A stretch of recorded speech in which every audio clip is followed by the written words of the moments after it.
Hello, my name is Eleanor Sandys. I am a public art project manager at the Regional Arts and Culture Council in Portland. Welcome to today's info session on the CityFleet Public Art Project. This is an opportunity in the training room at CityFleet's facilities on Swan Island in Portland. This is for a mural or low relief artwork. I'm happy to be here and share this information with you. Thank you for watching. Today we'll be talking about the project. I'll provide some background about this Percent for Art project. I'll tell you all about the art opportunity in the training room, how the selection process will work, and how to apply. Before we get started, I want to just point you to where you can find the full request for qualifications, which is the call for artists. You can find this information on RAC's website. So our website is racc.org. And from the homepage, if you hover over the news item towards the right in the menu, you can then click on opportunities at RAC, and that will take you to a list of current calls for artists, including this one. And the website is there on the screen for you if you want to go straight there. You can also find access to RAC's opportunity portal, which is where you will fill out an application to this art opportunity. And just a note, I really do encourage you to read through the full RFQ as well as review it even again after you've begun your application. I do want to say that from the outset, please know that RAC is here to support everyone in the community who would like to apply to this opportunity. You're welcome to reach out to me with questions or for accessibility needs or assistance otherwise. My email is esandys@rac.org. We can assist technically with navigating the application portal or preparing your attachments for the application. We also offer translations for the materials or your application. We can offer large print materials or materials in alternate formats, interpretation services, as well as processing accommodations for people with disabilities. So RAC is a 501c3 nonprofit organization. Our mission is to enrich our communities through arts and culture. We do this through a few different programs. We provide grants for artists and arts organization. We manage a nationally acclaimed public art program. We offer workshops and technical assistance and also build community support through advocacy and engagement. RAC works with both public and private clients to acquire and care for public art in our region. We are on contract to manage the public art programs and collections for the City of Portland and Multnomah County. This project that we'll talk about today is funded through the City of Portland's Percent for Art ordinance, and this artwork will be owned by the City of Portland. So the agency that we're working with on this project is CityFleet. This is part of the City of Portland's Division of Asset Management. They're within city operations. Fleet is responsible for acquiring, maintaining, repairing, and disposing of all city-owned vehicles and related equipment, except just not fire apparatuses. Fleet provides safe, reliable, affordable, and clean vehicles and equipment to all city bureaus. There's about 83 staff members that perform all sorts of activities needed for CityFleet's operations, and they help care for 150 types of vehicles and specialized equipment. This project is moving CityFleet from the Kirby Garage, and that was the city's first public works building. It was built in 1922, so this is a really big move for CityFleet. Their new home will be in an existing warehouse on Swan Island, which is located in North Portland along the Willamette River. And this existing warehouse is being renovated into a vehicle maintenance facility. On the same site, there's also office space for CityFleet's administrative headquarters. To give you just a little bit of the context of the neighborhood, you can see a historical image of Swan Island there on the right. It's been highly developed since that time. It is an industrial setting, so many businesses there. We're talking about a warehouse and office space on Swan Island. Some of the neighbors of this building include FedEx, Swan Island Wholesale Flower Market, Portland Community College's Swan Island Trade Center, and Melitus Beverage. And Swan Island has been an important historical site, both for Portland's industry as well as for Indigenous peoples of the area, including the Multnomah, Clackamas, and Cowlitz peoples prior to white settlement. Here you're seeing a bird's eye view of what Swan Island looks like now. You can see it's not exactly an island anymore. It's been filled in to connect with the land. The area that is outlined here in orange is where the building is located. Here again is another view of a bird's eye view of the building. So you can see the area to the left is Cutter Garage. That will be the vehicle maintenance facility. And then over towards the right side of the building is CityFleet's office headquarters. In front of these buildings is North Cutter Circle. The opportunity we're talking about today is for a training room frieze. So this is to create a mural or low relief artwork that will be installed in the upper walls, the frieze area in the CityFleet headquarters training room. This opportunity could be a variety of artworks. We're encouraging artists working in different types of medium to consider applying. And there are 2 more calls anticipated for the CityFleet project. One of those is a large-scale exterior mural, which will go on Cutter Garage, and then also a smaller project to create a wall graphic that will be printed on an interior wall of the garage. Both of these are anticipated in spring 2026, so stay tuned for those. The budget for this art opportunity is not to exceed $45,000.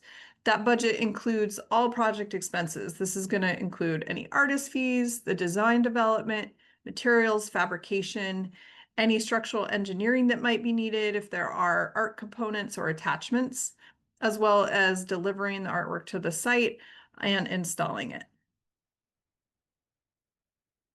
So we have art goals that have been established for this project by the project team, the design team, as well as the art panel that's been put together for this project.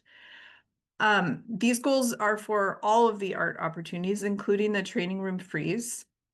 The artwork created for the Swan Island facilities should meet one or more of these goals, contributing to an inviting space that evokes a sense of well-being for staff and visitors, evoking a sense of place that could include natural, historical, industrial, or cultural themes. So pretty open there to how artists might be thinking of this relationship to place.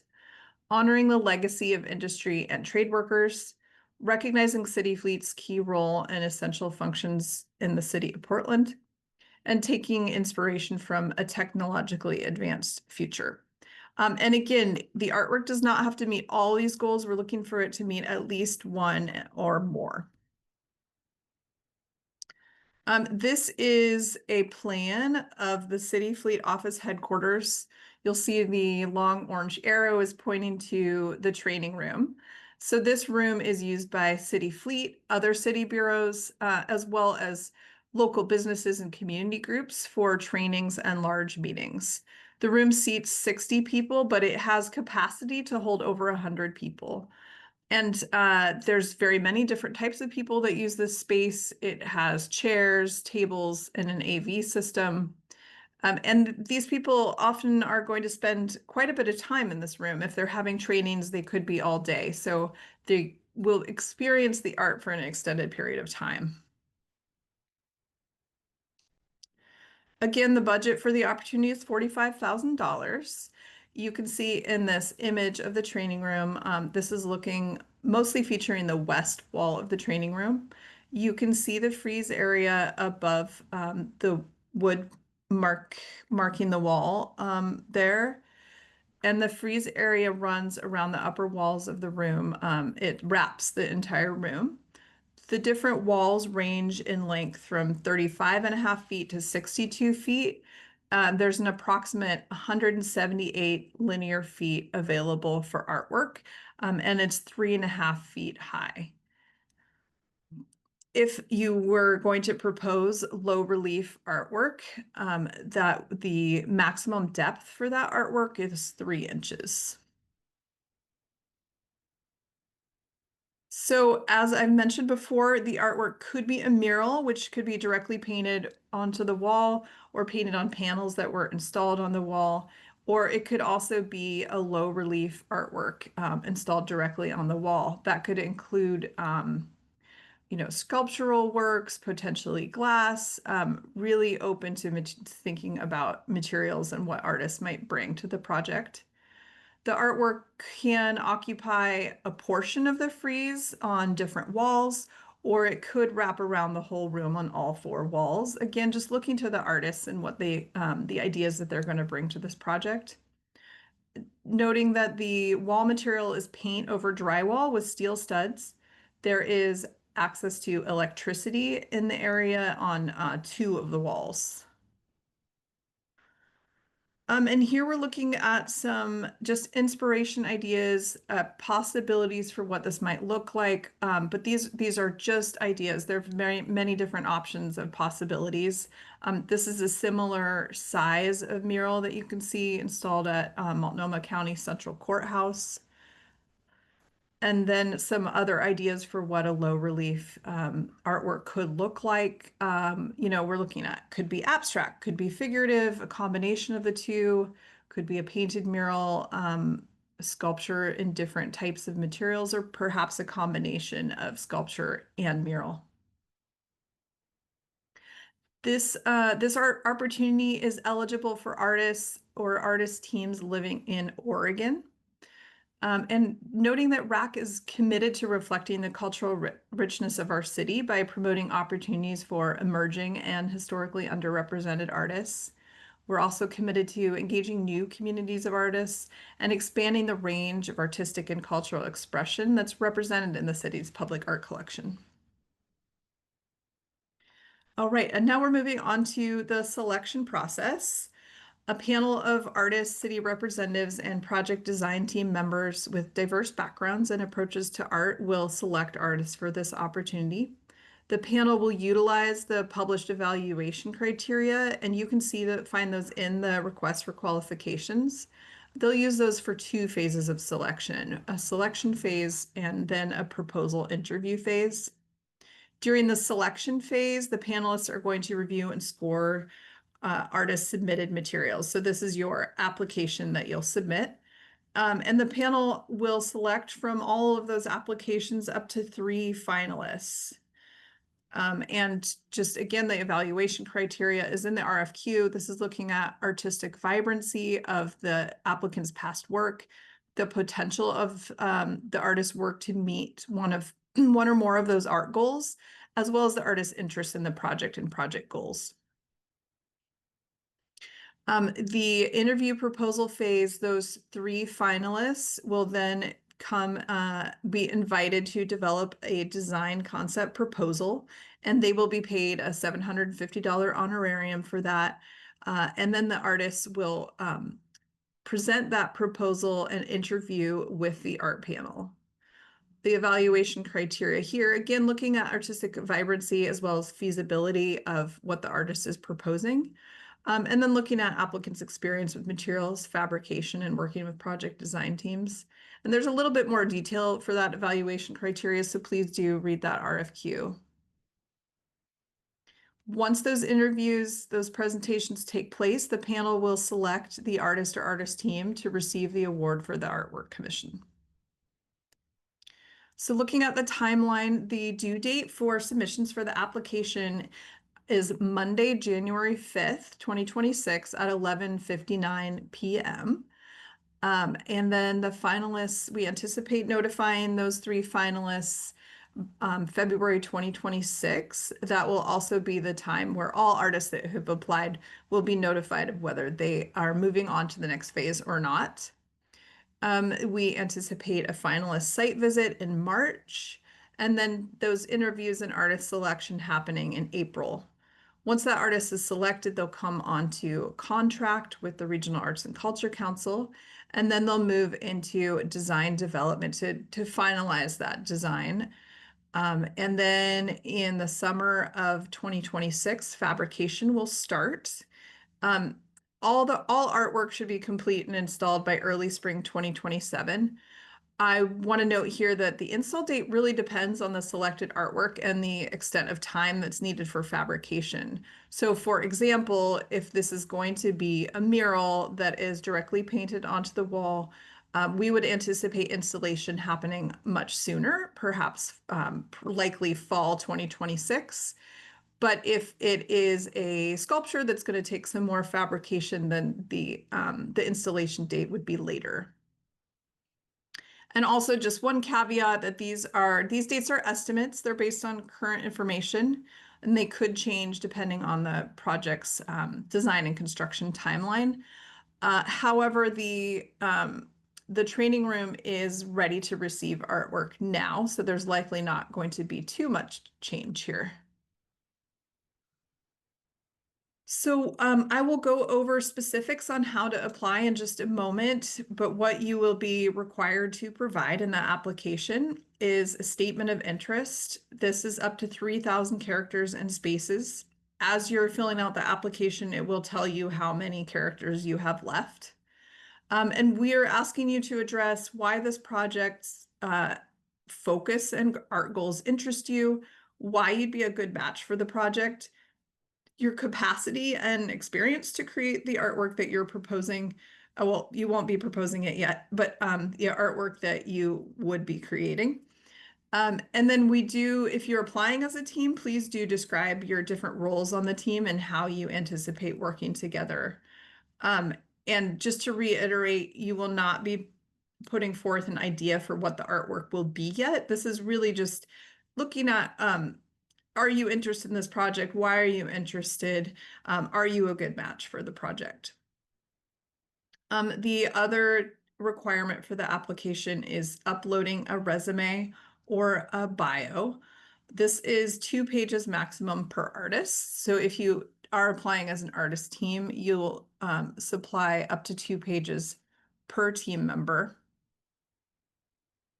And then finally, we'll ask you to submit images for up to 8 examples of past work. And then you'll also provide information for those artworks. This will include title, the year completed, dimensions, media, budget, and location if applicable. And you can also provide a description or conceptual information if you'd like to.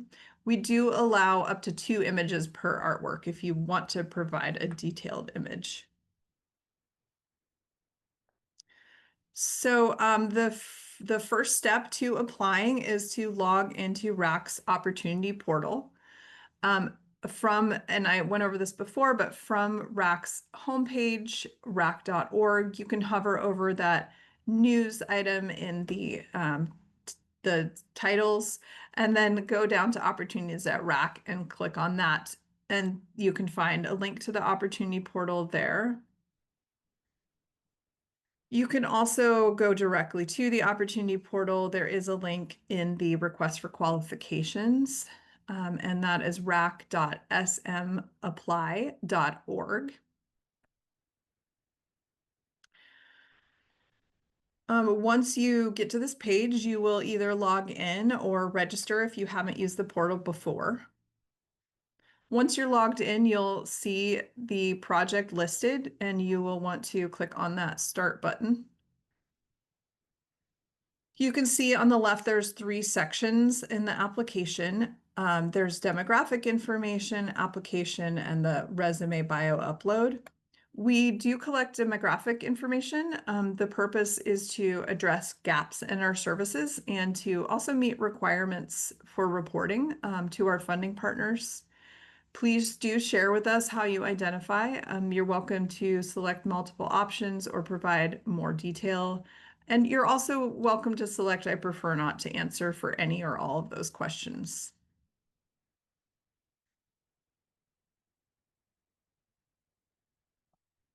And then the first section of the application is your contact information. This may already be populated if you've filled out another application in our system. You'll then scroll down to type in your statement of interest, and you can copy and paste into this field. I always encourage artists to create that statement of interest outside the application so you have a backup just in case anything happens. But yes, you can type straight in there or you can copy and paste. You have 3,000 characters, and that does include spaces. There is also an option to provide an audio or video statement instead of the written statement. So we don't want you to supply both. You can choose. And we ask not, it doesn't need to be a highly produced or edited recording. This is really just a short recording that responds to the questions that we're asking for the statement of interest. The intent for this option is to provide an opportunity for individuals who feel they can represent themselves better verbally versus in writing. So, for example, this could include an applicant for whom English is a second language, or other considerations. But again, just one or the other, written or audio or video. And then the next section is where you will upload your artist bio or resume. And what we want to see on that bio or resume is just outlining your creative activities and artistic accomplishments. Again, that PDF is no more than 2 pages. And if you're applying as a team, include 2 pages per team member, but we do have a total of no more than 6 pages. And now you can see that orange arrow that is pointing towards the submit button. Once you have completed each of those application tasks, you can review your application and then click on submit. And just know that once you click submit, you will no longer be able to edit your application. It will be submitted.